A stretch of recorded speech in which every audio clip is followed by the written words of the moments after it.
সালমান খান শাহরুখ খানকে হুমকির পরে সাইফ আলীকে ছুরিকাঘাতের ঘটনা। এই আতঙ্ক কাটতে না কাটতেই বলিউডের একের পর এক তারকাকে হত্যার হুমকি দেওয়া হচ্ছে। বলিউডের 4 জন জনপ্রিয় তারকা কপিল শর্মা, রাজপাল যাদব, রেমো ডিসোজা ও সুগন্ধা মিশ্রা প্রাণনাশের হুমকি পেয়েছেন।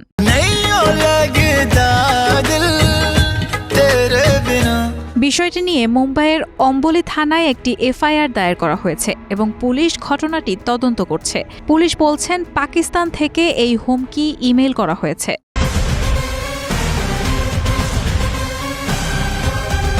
হিন্দুস্তান টাইমস থেকে জানা যায়, ইমেইলের মাধ্যমে পাঠানো হুমকির বার্তায় বলা হয়েছে, আমরা আপনার সাম্প্রতিক কার্যকলাপ পর্যবেক্ষণ করছি। একটি গুরুত্বপূর্ণ বিষয় আপনাকে জানাতে চাচ্ছি, এটি কোনো প্রচারণার কৌশল বা হয়রানি করার উদ্দেশ্য নয়।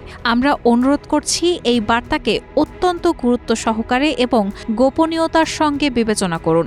ইমেলটি বিষ্ণু নামের প্রেরকের পরিচয়ে পাঠানো হয়েছে। बाहर से देखें तो ब्रह्मांड है और अंदर से देखें तो अजर अमर।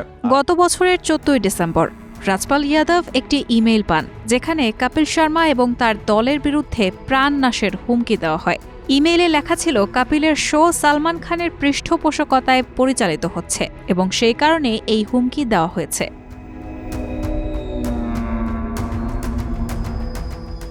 এই চাঞ্চল্যকর ইমেইল পাওয়ার পর রাজপালের স্ত্রী রাধা যাদব বিষয়টি গুরুত্ব সহকারে নিয়ে মুম্বাইয়ের অম্বলি থানায় অভিযোগ দায়ের করেন। তার অভিযোগের ভিত্তিতে পুলিশ দ্রুত তদন্ত শুরু করে। কপিল শর্মা ও তার দলের বিরুদ্ধে দেওয়া হুমকি এবং সালমান খানের পৃষ্ঠপোষকতার সঙ্গে এর সম্পর্ক নিয়ে জনমনে নানা প্রশ্ন উঠতে থাকে।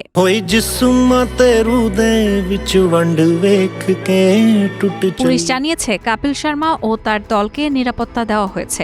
অম্বলি পুলিশ খতিয়ে দেখেছে, যেই আইপি থেকে ইমেল পাঠানো হয়েছিল সেটা পাকিস্তানের। এ বিষয়ে পাকিস্তানের সঙ্গে যোগাযোগ করে দেশটির সরকারের সাহায্য চাওয়া হয়েছে।